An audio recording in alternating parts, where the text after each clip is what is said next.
एक ऐसा शापित railway station जहां से आज भी अगर कोई ट्रेन गुजरती है तो उस स्टेशन के आने से पहले और उस स्टेशन के गुजर जाने के बाद उस बीच के दरमियान में लोग अपने ट्रेन की खिड़की दरवाजे जो भी है वो बंद कर देते हैं और अपने अपने धर्म के हिसाब से प्रार्थना करने लगते हैं। जैसे ही वो स्टेशन गुजर जाती है उसके बाद ही लोग एक लंबी सांस लेते हैं और ट्रेन की खिड़की और दरवाजे खोलते हैं। नमस्कार दोस्तों, मैं खुर्शीद आलम और आप देखना शुरू कर चुके हैं रियल क्राइम हिस्ट्री। आज की जो ये रियल क्राइम हिस्ट्री मैं आपको सुनाने वाला हूँ, ये एक हॉरर की तरह है और एक शापित रेलवे स्टेशन है जिसकी मैं आज बात करने वाला हूँ। और आज भी यहाँ पर कोई भी ट्रेन नहीं रुकती है। तो चलिए कहानी की शुरुआत करते हैं। कहानी शुरू करूँ उससे पहले आपसे एक रिक्वेस्ट है कि इस चैनल पे नए हैं तो चैनल को सब्सक्राइब कर लें, बेल आइकन को प्रेस कर दें ताकि कोई भी नई कहानी आए तो सबसे पहले नोटिफिकेशन आप तक पहुँचे। तो चलिए कहानी की शुरुआत करते हैं। ये जो स्टेशन है, इस स्टेशन का नाम है बेगुन कोदार और ये वेस्ट बंगाल में पड़ता है और पुरुलिया डिस्ट्रिक्ट में ये पड़ता है। इस स्टेशन को वहाँ के जो स्थानीय सांसद थे उस वक्त के 1960 में ये इस स्टेशन को बनाया गया था।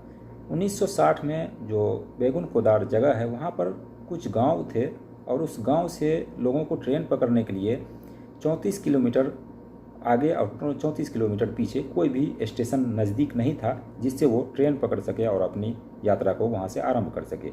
तो वहाँ के लोगों ने सोचा कि क्यों ना यहाँ पर एक स्टेशन का निर्माण करवाया जाए। वहाँ के जो स्थानीय सांसद थे उस वक्त के, उस सांसद को वो लोग जो है एक पत्र लिखते हैं और कहते हैं कि यहाँ पर एक छोटा मोटा कोई सा भी स्टेशन यहाँ पर निर्माण कर दिया जाए। अब सांसद जो है इस बात को भली बात ही समझते हैं क्योंकि दोनों ही तरफ लोगों को ज़्यादा दूर जाना पड़ता था ट्रेन पकड़ने के लिए और उस समय में ना तो कोई बाइक थी और ना ही किसी तरह का कोई सवारी का साधन था। एक टांगे से लोग जो है वो सफ़र करते थे। अब सांसद जो है एक्टिव होते हैं और वहाँ पर एक स्टेशन का निर्माण करवाने की वो सोचते हैं, पहल करते हैं। अब रेलवे बोर्ड को इस चीज़ को लिए भेजा जाता है, वहाँ से मंजूरी मिल जाती है। अब 1960 में इस स्टेशन का निर्माण शुरू होता है। ये स्टेशन जो है 1960 में शुरू हुआ और 1962 में ये बनकर तैयार हो जाता है। अब जब तैयार हुआ स्टेशन, बेगुन कोदार नाम से इस स्टेशन का नाम रखा गया। अब जब वहाँ पर स्टेशन बन गया तो वहाँ पर ट्रेन रुकने लगी और ट्रेन जैसे ही रुकती तो अब आसपास के गांव वालों को काफ़ी अच्छा फ़ायदा हुआ और ज़्यादा दूर जो वो नहीं जाना पड़ा ट्रेन पकड़ने के लिए। अब यहाँ पर ट्रेन अच्छी खासी चल रही थी। साल 1967 आ जाता है। साल 1967 में जो वहाँ के स्टेशन मास्टर थे, वो स्टेशन मास्टर एक रात के समय में एक ट्रेन आ रही थी, उस ट्रेन को वो हरी झंडी दिखाने के लिए जाते हैं। जैसा कि अमूमन होता है, आपने हर स्टेशन पर देखा होगा जहाँ पर ट्रेन नहीं रुकती है, एक्सप्रेस ट्रेन होती है, तो उसको हरी झंडी दिखाने के लिए जो स्टेशन मास्टर है वहाँ पर जाते हैं और एक लाइट जो है वो देते हैं ताकि लाइन क्लियर है तो वहाँ से ट्रेन सीधी गुजर जाती है। तो station master Mohan Kumar platform पर जाते हैं और जो ट्रेन आ रही थी उसको हरी झंडी दिखाने के लिए वहाँ पर खड़े थे। अब जब वहाँ से एक ट्रेन गुजर रही थी तो उस ट्रेन के आगे आगे एक लड़की सफ़ेद कपड़े में ट्रेन से भी ज़्यादा तेज उस ट्रेन के आगे आगे दौड़ रही थी। अब ये दौड़ते दौड़ते आगे निकल जाती है, स्टेशन को क्रॉस कर जाती है, उसके बाद ओझल हो जाती है। अब ये देखकर उस स्टेशन मास्टर को लगा कि यार ऐसा कैसे हो सकता है, ट्रेन से ज़्यादा स्पीड में कोई लड़की आखिर कैसे दौड़ सकती है, और वो दौड़े भी तो क्यों दौड़ रही थी। अब ये सोच में पड़ जाता है। अब जब सुबह होती है तो जो उस स्टेशन पर और भी स्टाफ थे उन सबको बताया जाता है, बताते हैं वो। लेकिन इस पर जो है जो स्टेशन के और भी स्टाफ थे वो सब हंस पड़ते हैं और कहते हैं कि आपने कोई गलत सपना देखा है या फिर आपके अंदर कोई वहम है, ये सब कुछ भी नहीं है। तो स्टेशन मास्टर भी ये कहकर टाल देता है, हो सकता है कि नींद की वजह से ऐसा हुआ हो और मुझे कोई ऐसी चीज़ दिखी हो, तो इस बात को इग्नोर कर देता है। फिर अगला दिन जब स्टेशन मास्टर फिर ट्रेन को झंडी दिखाने के लिए जाता है तो फिर जब ट्रेन आती है तो उस दिन उस ट्रेन के छत पर से एक सफ़ेद कलर की लिबास पहनी हुई एक लड़की उस ट्रेन के छत पर दौड़ रही थी। और ट्रेन जैसे जैसे दौड़ रही थी उस छत की बोगी के छत पर वो लड़की भी दौड़ती जा रही थी और दौड़ती दौड़ती काफ़ी दूर तक जाती है और ट्रेन आँख से ओझल हो जाती है। अब इस स्टेशन मास्टर को लगता है कि कल जो मैंने देखा था वो हो सकता है कि सपना हो, लेकिन आज जो मैंने देखा है ये सपना बिल्कुल भी नहीं है। अब कल जब सुबह होती है तो जो भी स्टाफ हैं उन सब से जिक्र करते हैं, लेकिन फिर भी स्टाफ जो है ये मानने को तैयार नहीं कि ऐसा कहीं हो भी सकता है या नहीं। अब स्टेशन मास्टर जो है वो एक अलग ही उसके मन में ख्याल आ रहा था कि आखिर ये सब मेरे साथ ऐसा क्यों हो रहा है। अब तीसरा दिन आता है, तीसरे दिन भी उस ट्रेन के साथ भागती हुई एक लड़की नज़र आती है। अब उस लड़की को ट्रेन पकड़ना था, तो इतनी स्पीड में ट्रेन जो वो जा रही थी, उस स्पीड में कैसे वो चढ़ती। उस प्लेटफॉर्म पर दौड़ती हुई वो लड़की ट्रेन के साथ साथ आगे निकल जाती है। अब स्टेशन मास्टर को लगता है कि नहीं, यहाँ कुछ ना कुछ गड़बड़ है। अगला दिन आता है, उसके बाद स्टेशन मास्टर की तबीयत ख़राब हो जाती है। वो अपनी छुट्टी जो वो ले लेते हैं और अपने कमरे पर चले जाते हैं। वहाँ पर जो दूसरा स्टेशन मास्टर है उसकी पोस्टिंग की जाती है। अब उधर जो मोहन कुमार जो बीमार हुआ था, वो करीब 15 दिन बीत चुके थे और 15 दिन के बाद उस स्टेशन मास्टर की संदिग्ध हालत में मौत हो जाती है। यानी कि उस जब रेलवे के अस्पताल में उसे ले जाया जाता है तो कोई भी बीमारी नहीं निकलती और ऐसे ही अचानक मौत हो जाती है। अब जो दूसरा स्टेशन मास्टर आया, अब वो भी इसी तरह से देख रहा है कि एक लड़की ट्रेन के छत के ऊपर, तो कभी ट्रेन के आगे कभी प्लेटफॉर्म पर दौड़ती हुई उसको नज़र आ रही थी। 3-4 दिन ऐसे बीते। उसके बाद उस स्टेशन मास्टर ने वहाँ से रिज़ाइन दे दिया और कहा नहीं, मुझे अब यहाँ पे काम नहीं करना। अब वो जब चला जाता है, फिर तीसरे स्टेशन मास्टर वहाँ पर आते हैं। तीसरे स्टेशन मास्टर के साथ भी कुछ ऐसा ही हो रहा था और ऐसा ही हुआ, फिर उसने भी रिज़ाइन दे दिया। फिर चौथा स्टेशन मास्टर को नियुक्ति हुई और चौथा स्टेशन मास्टर के साथ भी कुछ इस तरह से ही हुआ। अब चौथा स्टेशन मास्टर जैसे ही रिज़ाइन देने गया तो वहाँ रिज़ाइन जो रिजेक्ट कर दिया गया। लेकिन जो चौथा स्टेशन मास्टर था उसने कहा चाहे मुझे सर्विस ही क्यों ना छोड़नी पड़े, लेकिन मैं ऐसे स्टेशन पर काम नहीं करूँगा।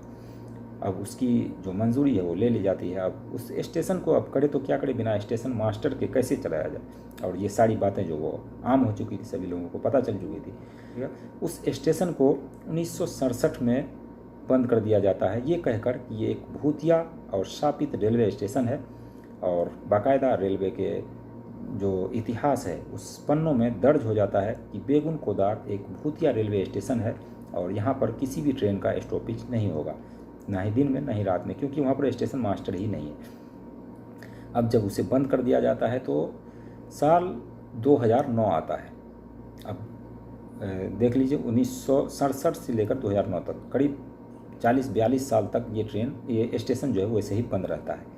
अब जब साल 2009 आता है तो जब ममता बनर्जी की केंद्र में सरकार थी, ममता बनर्जी जो वो रेल मंत्री थी, तो पहली बार इस स्टेशन को खुलवाने के लिए ममता बनर्जी जो वो पहल करती है। कुछ इंजीनियर को और कुछ जो पैरानॉर्मल एक्टिविटीज़ को कैद करने वाली जो भी यंत्र थे, क्योंकि अब यंत्र बहुत सारा आ चुका था, बहुत सारे सामान आ चुके थे जिससे पता लगाया जा सकता है कि पैरानॉर्मल जो एक्टिविटी है वो कैमरे में कैद होगी।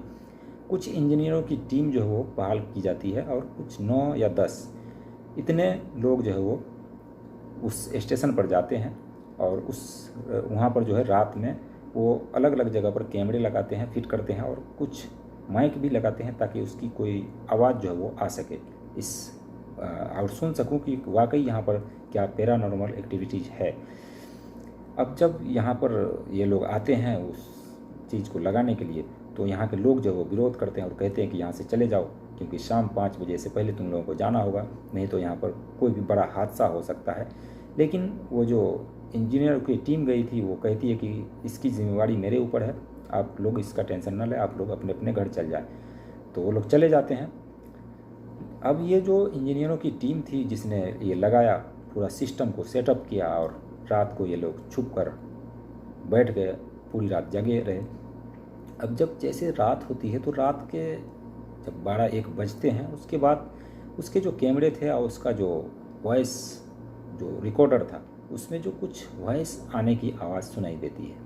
अब ये लोग क्योंकि सतर्क थे, जब उसमें वॉइस सुनाई जाती है तो ये लोग वॉइस सुनते हैं। इसके बाद इन लोगों को भी लगता है कि कुछ ना कुछ आवाज़ जो है वो आ रही है, बल्कि कैमरे में कुछ भी नहीं आ रहा था। अब ये लोग वो जो आवाज़ आ रही थी, उस जो वो मीटर था जो भी था वो लेकर उस आवाज़ की तरफ ये लोग बढ़ते हैं और आवाज़ की तरफ बढ़ते बढ़ते जैसे जैसे आवाज़ नज़दीक जा रहे थे, जैसे जैसे वैसे वैसे आवाज़ बढ़ती जा रही थी। जैसे ही उस जगह पर पहुंचते हैं ये लोग जहां से ये आवाज़ आ रही थी, वहां पर एक छोटा सा कुआं था और उस कुएं के अंदर एक सांप था और उसी सांप जो के गले से ये आवाज़ निकल रही थी, वही आवाज़ उस यंत्र में टाइप हो रही थी और ये लोग सुन रहे थे। अब ये लोग टॉर्च देते हैं और उस सांप को देखते हैं कि यहाँ पर एक सांप है, और उसी का आवाज़ था। यहाँ पर कोई भी किसी तरह का कोई पैरानॉर्मल एक्टिविटीज़ नहीं है। अब ये लोग जब रेलवे बोर्ड को पत्र लिखते हैं कि यहाँ पर किसी तरह का कोई पैरानॉर्मल एक्टिविटी नहीं है, तो पहली बार साल 2009 में इस स्टेशन को खुलवाया जाता है। और जैसे ही इस स्टेशन को खुलवाया जाता है, एक शर्त के साथ कि यहाँ पर इस स्टेशन पर सिर्फ दिन के समय में ही जो भी ट्रेन गुजरेगी उसी ट्रेन को यहाँ पर रोका जाएगा, और रात के समय में इस स्टेशन पर कोई भी ट्रेन नहीं रुकेगी, और ना ही यहाँ पर कोई भी स्टेशन मास्टर या फिर कोई यात्री यहाँ पर आएंगे ट्रेन पकड़ने के लिए। इस शर्त के साथ इस स्टेशन को खोला गया, और आज भी ये स्टेशन खुला है, लेकिन एक शर्त के साथ रात में यहाँ पर आज भी कोई ट्रेन नहीं रुकती है।